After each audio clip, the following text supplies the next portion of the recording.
Hey, what's happening, folks? Welcome back to another episode of Nate's Greats. Today we are talking about the 1986 classic Eye Against Eye from the Bad Brains. This is a great record. This features the band's original lineup: HR, Dr. No, Daryl Jennifer, Earl Hudson. Just a great record. This is when the Bad Brains kind of employed some funk influences, some soul, some rock, some metal, some punk. And it's just truly a special record that I think everybody should listen to. This happens to be my favorite Bad Brains release. And it's hard to imagine a world without these guys. Their influence on so much modern punk rock, heavy metal, aggressive music, even modern pop culture is incredible. It's crazy to think that we can live in a world where we see that logo, that Bad Brains logo, and it appears all over pop culture. And their music also is just incredibly influential and iconic. We're going to track by track this bad boy. It starts off with a nice instrumental intro, lots of guitars, drums. The guitars are so big on this record, and the bass and the drums and the vocals, everything is mixed great. It was produced by Ron St. Germain, and he gives a real thick, full production. A little bit of reverb on this too, which is rare for like a punk rock band at the time. Not many other records you could think of that would do it. Maybe things like Age of Coral by the Cro-Mags and stuff along those lines. And then it goes into the song Eye Against Eye.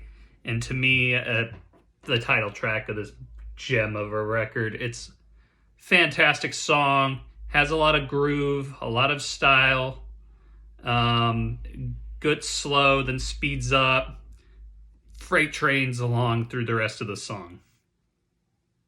After that, you have House of Suffering, fast, typical punk rock song. Sublime used to cover that song for those of you who are fans of that ska punk band from California.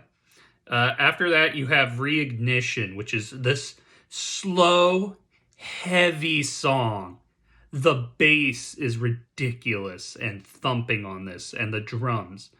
Daryl Jennifer and Earl Hudson, in my opinion, the best rhythm section in punk music, period.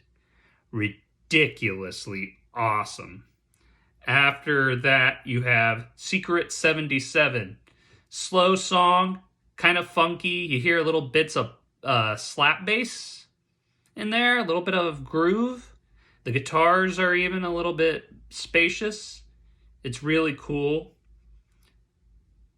And then you have Let Me Help, another fast song. Quick, to the point. She's Calling You is another funky song, kind of cool, soulful almost. And then you have Sacred Love, which is a cool song. It's very slow, very dramatic. HR's vocals are very pretty on this song, which is rare for a Bad Brains song. There's a lot of melody that you can sing these songs, and there's choruses, and it's not just all aggression, which is another thing that makes this a good record. To get introduced to hardcore punk, the more aggressive style of punk music, this is an excellent album for that. After that, you have Hired Gun, which it's kind of the filler track on the album. Never been a big fan of that song, but I still love it. Got a nice riff in there. And then you end off with Return to Heaven, which has this cool guitar part, and the vocals are really fun. But yeah, this is a seminal record I think everybody should own. I also happen to love Rock for Light and Rise and Quickness, and I even like the debut record. Black Dots is cool too. God of Love is awesome. It's hard not to like the Bad Brains. They just have a very cool vibe, and they influenced a lot. Lots of ska punk bands, metal bands love these guys. Randy Blythe from Lamb of God, this is his favorite band ever. and I always thought that that was cool. As a matter of fact, he sang live with them for a few shows a few years ago. But yeah, anyway, hope you enjoyed this. Please like and subscribe. Share this with your friends. Share this with the punk rock people. They'll particularly like this one. And yeah, let me know in the comments. Favorite songs, favorite albums. What's your favorite song from this album if you love it? What's your favorite hardcore band? Is it the Bad Brains? As I get older, I honestly believe these guys are the best hardcore punk band ever. Later.